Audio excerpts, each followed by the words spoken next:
No role plays, no conference calls, no BS. Chris and Lorenzo share 4 decades of combined experience to help you become a more effective leader. This is Hacking Your Leadership.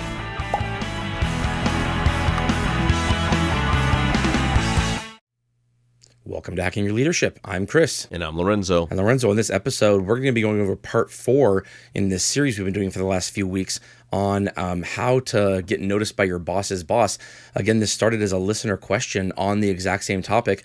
A listener wrote to us saying that they felt like they were kind of being stifled by their direct boss. Not purposefully, but just that their direct boss wasn't doing what they needed to do to verbally kind of promote the person and move them forward with their career in some of the work they've been doing.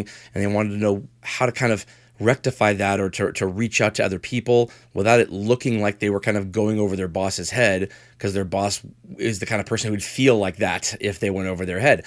And so for the last few weeks, we've been talking about some of these skills or tactics to use in order to get noticed by your boss's boss. If you haven't started listening to this series already, please go back and listen to the last 3 Mondays. They kind of build on each other, and I think we've been getting a lot of great feedback from listeners on what this has done for them. On this particular episode, we're going to be going over 2 different skills, one of which is continuously improving your communication skills, and the other is building relationships with people throughout the organization with which you work. Again, these two kind of relate to each other a little bit, and they will kind of overlap a little bit. But firstly, continuously improving communication skills. I mean, first of all, there are so many different ways to communicate now, and you know, we've had to kind of get better at different ways of communicating over the last few years, given the fact that we are a lot of times in a remote environment, or we were for a long period of time. There are new people coming and going from organizations all the time. You know, this is a skill that I think it's not something that you arrive at. It's like going to the gym. Even if you take a month off, you start to feel it when you get back into it again. What do you think about this? Yeah, that's exactly what I was going to say. This is more of a journey skill, like the idea of continuously improving your communication skills, because as the team changes, as talent changes, as the workforce changes, as your job changes, your responsibilities change, the circles of people that you are kind of working with changes, like all these things can happen. And so the idea is that you're continuously improving here. There are people that I know that I would be like, that person's a great communicator. But I would also bet that there are certain situations where that type of communication style might not work well. You know, like I think of like taking Tony Robbins to like a yoga class. Right. And everybody's like, chill, man, chill. Right. Like, it's just, is he capable of doing it? Probably. I don't know. But I guess what I'm saying is that while you might be really good in certain spaces, like you may be really good at communicating one-to-one, but when it comes to having a large group in a room, that might be a little bit harder. You might be great at communicating from a presentation standpoint, but writing an email or sending a text message without making it come across as negative or attacking might be one of those types of things. So I think that, you know, I like this because it's a reminder that this is something that everybody is always working on. If you want to continue to be kind of looked at as a great leader, or someone who is putting forth effort and becoming a better leader, not only do you kind of have to show this in practice, but I also think it's one of these things that you have to talk about constantly, and ask for some type of either, feedback or perspective from people around you, from your peers, from your direct boss, to make sure that you're actually getting better at communicating. Right. The things that I'm kind of thinking through here are lessons that I have learned over the years, and in a lot of cases learned the hard way. And fortunately, when it comes to communication skill failures, usually they are not career stalling or career ending. But I have absolutely gone back, because I'm not an email deleter. I keep everything really, and I've gone back to emails I've sent in organizations, 5, 6, 7, 8 years prior, and cringed at the things that I said, not from a standpoint of like values or that was mean or anything, but just from my skills as a communicator, like how I brought something across versus how I would do it today. And part of that could just be what the expectations are today versus what they were. But in a lot of cases, it just was that I didn't know what I was doing. I didn't know that there were certain things or ways I should be talking or writing or whatever. And if you're trying to get noticed by your boss's boss, you need to communicate in a way that says you belong in the room with your boss's boss.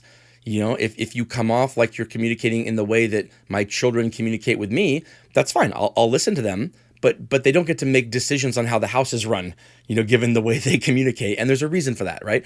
And so this is the exact same thing. So a couple things I think about are lessons I've learned in terms of I've been writing emails before and erased things and rewritten them several times, trying to figure out the right way to say something, not realizing that if I'm doing this more than once, it probably means it probably shouldn't be an email.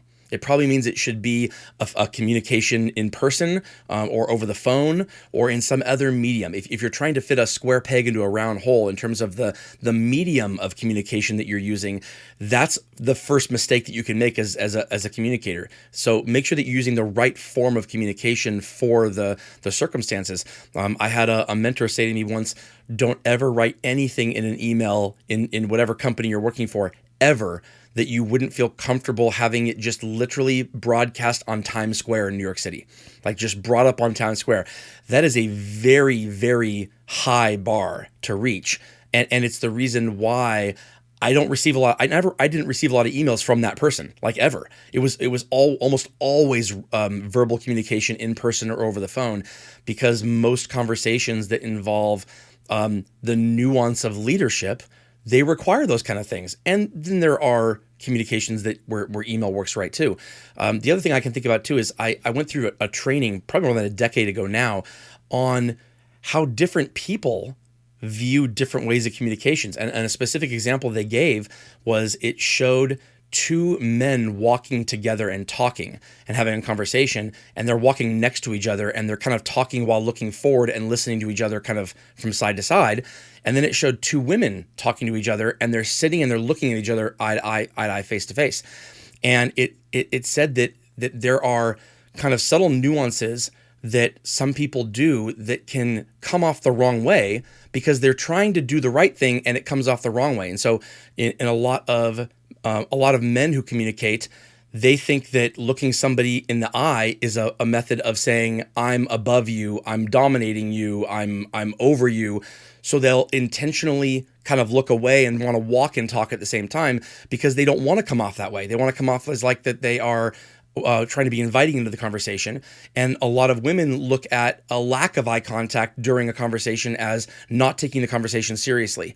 And so people will be doing what they think is the right thing for the circumstance, but coming off the wrong way. So knowing your audience, knowing who you're talking to and why different people may view certain things differently can make just the best of intentions come off the wrong way if you're communicating the wrong way. Yeah, I immediately think of times, especially in the customer service world, where when you want to de-escalate maybe a customer who's trying to exchange something, has a broken product, is upset at a customer service space. And we used to always say, instead of standing across the counter, stand next to the customer. Right. Like don't create a battlefield. Don't create this space in between you and the customer. Go to their side and have a conversation and pay attention. And there's a lot of dialogue right now about effective listening, about active listening, and all of those types of skills. And I think that I love that you brought this up, because I think also a big part of communication is sometimes not talking. A big part of communication is giving off the vibes or having dialogue that allows the other person to express themselves and shows that you're paying attention. I think that one of the things that's most off-putting to me are people that have the verbal affirmation sound effects whenever you're talking, which I know like over time you and I have almost eliminated, which is why you're talking to somebody like, yep, yeah, sure. Yep. Because then it makes it feel like that person is just wanting you to stop so they can say something. Right. Right. And from a communication style, that can be very off-putting, because then I feel like, well, I'll just stop talking then. Like, clearly you want to say something, so I'll stop. There are ways of validating a person with those noises too that don't make it look like you're trying to cut them off too. That's what I'm saying. Right. Yes, yeah. Exactly. Right. Like the eye contact, the nodding of your head, the listening, the raising of your eyebrows while you do it. Like, that's a good point. versus the yeah, like that type of thing. So anyway, I just bring that up because I think that it's a part of what you're saying, which is, are you even conscious of how you physically are interacting in communication? Are you conscious of how you are an active listener in a conversation? Those things matter just as much as the tone of a voice in some instances when it comes to effectively communicating. Right. There's a famous Mark Twain quote. It was if people were meant to talk more than listen, we would have two mouths and one ear. And I've always liked that, and it's something that I've had to learn to do because, if it doesn't, even if you know the answer, even if you know what the person's going to say and you know how to solve the problem, so much of what people are looking for when solving their problem is just feeling like they've been heard when articulating their problem and being validated on how they feel about that problem. That could actually be more important than whether or not you're able to solve the problem, depending on the circumstances. And so absolutely, active listening, making sure that not just listening and waiting for your turn to speak, but listening in a way that makes the person you're talking to feel heard. And in leadership, this is so, so important. And I know the difference between leaders who listen this way, and I kind of have more confidence in their ability to solve the problem than people who just really know the answer to everything, because they might have to come back to me and say, you know what, I don't know the answer to this. Let's figure this out later, or I might have to come back to you. But I trust that they will. The person who may already know the answer, if they're just going to talk over me or assume they know what I'm going to say, it makes me less likely to bring it up to them to begin with. And that's kind of like a non-starter. Again, the second thing we want to talk about here is building relationships throughout the company. And I think this is a good tie-in because building relationships with people requires being able to communicate with them in the correct way. That's how relationships start, and that's how relationships continue healthily. Yeah, and that's what I was going to say is I think that all this talk that we've talked about communication and and effective listening, it matters even more so when you're trying to build a network or get your boss's attention or build that relationship, right? Like how you show up in those spaces. Maybe again, if you don't have a lot of interaction with your boss's boss, the times that you do, your ability to effectively communicate, effectively listen, and be attuned to the conversation with a lot of the things that we just talked about are critical, because again, like this is about, a leader getting a chance to observe you, getting a chance to get to know you, getting a chance to understand not only the work that you do, but how do you communicate that work? How do you, have dialogue with your peers, with your direct leader, with others in the organization? And you're so spot on. Like I know people that have a hard time with communication, that when trying to build relationships outside of maybe their team, it's very, very difficult. They have a hard time getting people to want to engage with them, to want to have dialogue, to want to talk to them, because sometimes it's hard to follow. Sometimes they have an opportunity with brevity. It's like, that 5-minute conversation turns into a 50-minute conversation, and I don't even know what we talked about. Right. Sometimes it is that unwillingness to listen to what the other person is saying, because you want to say so many things yourself. Like, I think all of these things matter quite a bit when you're talking about building relationships in a network throughout the organization. I think there's also just something about reaching out to see how you can serve others who may not be expecting that from you. Now, it can't just be out of left field to people you've never met before or never talked to before. You can start sending emails to people saying, "Hey, I know we never met, but I found your name in the company directory. Can we talk?" It can't be kind of that contrived. But if you've had an email communication, let's say, with a group of people, and some people on the list that you've been talking to, you have a relationship with, other people you might not.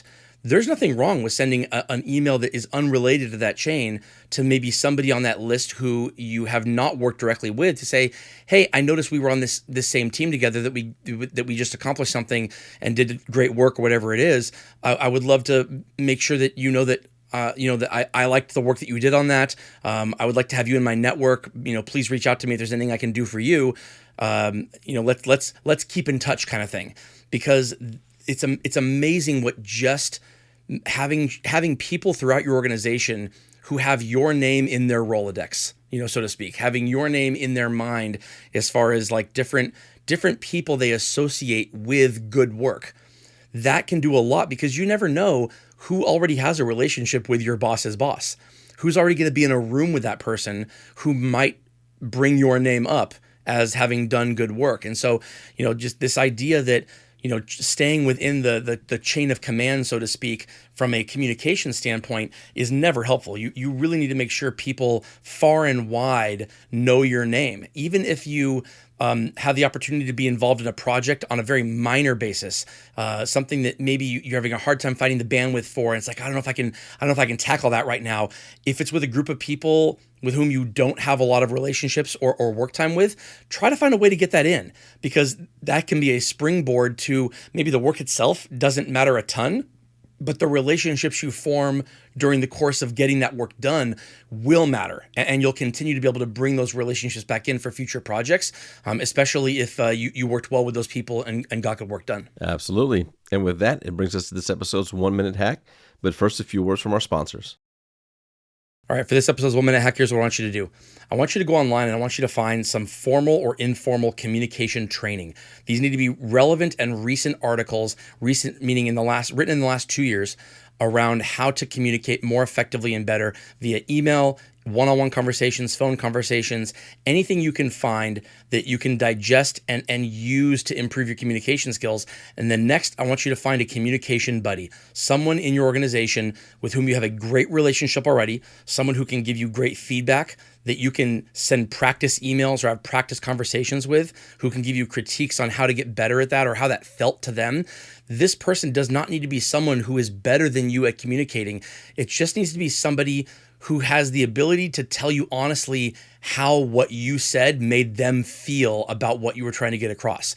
And then after the conversation is done with that person or the email is done, ask them what they took from it, and then see if that's what you were trying to get across. If it matches, then you're on the right track. If it doesn't match, then you need to change your style in order to get the right thing across. So this is a constantly moving kind of goalpost here, because the way people like being communicated with changes over time. And so you need to be practicing these things constantly in order to make sure that when the time comes to communicate with somebody and it actually matters, you're not kind of fumbling through your words when it comes to written or in person or over the phone communication. Yeah, I think it's a great 1 minute hack. And there's been times definitely in my career where even recently talking about being conscious of my communication, my tone, when it comes to certain spaces that I'm in and that type of thing. So like, it's an ongoing thing for me where, to your point, I talk to people that I trust, that I know will provide me with honest assessments of how I'm showing up. But I don't know that I've ever done the practice email thing with intent. But I love that idea. Like, I love the idea of not waiting to send something bad that somebody's like, hey, like let's read this together, because I've had to do that with leaders. Like, wait a minute, let me read this out loud, what you wrote in this email, and then you tell me how you feel, right? and so I think to avoid getting to that point, I love that idea of like, let's just practice. Like, let me send you a message via, whether it's text or something or some other type of app. Let me send you an email, and I want you to just tell me how's this come across. I've definitely had leaders do that to me. Send me these things. Most of the time, it's like a proofread tone, situation specific to that communication. But the ongoing practice of it, I think that's a great call out. Yeah, and the last I'll say, if you send a lot of email from your phone, get in the habit of writing the emails in any kind of like a notes application first before, and then copying and pasting it into the email itself. I know plenty of people who have sent an email accidentally before it was meant to be sent, or before it was ready to, or then they regretted it later. So get in the habit of kind of writing it out first. And then especially if it's something that has to do with kind of the nuance of leadership, something where you have to coach somebody on something or give them feedback on something, and there's really no other way to do it besides email. After you write it, don't send it right away. Most of those things don't have to be done right away. They can wait a day. So write it and then come back to it the next day and read what you wrote. You'll be in a different mindset, and what you wrote needs to work in both the mindset you were in when you first wrote it and the mindset you're in the next day, because the person you're sending it to is going to be in a different mindset than you were in when you wrote it. And it needs to, kind of be timeless in terms of how it holds. Don't let the emotion of the moment or what you happen to be going through or reacting to kind of get in the way of you coming off the way that you want to come off. Absolutely. And with that, it brings us to the end of this episode. This is Hacking Your Leadership. I'm Lorenzo. And I'm Chris. And we'll talk to you all next time.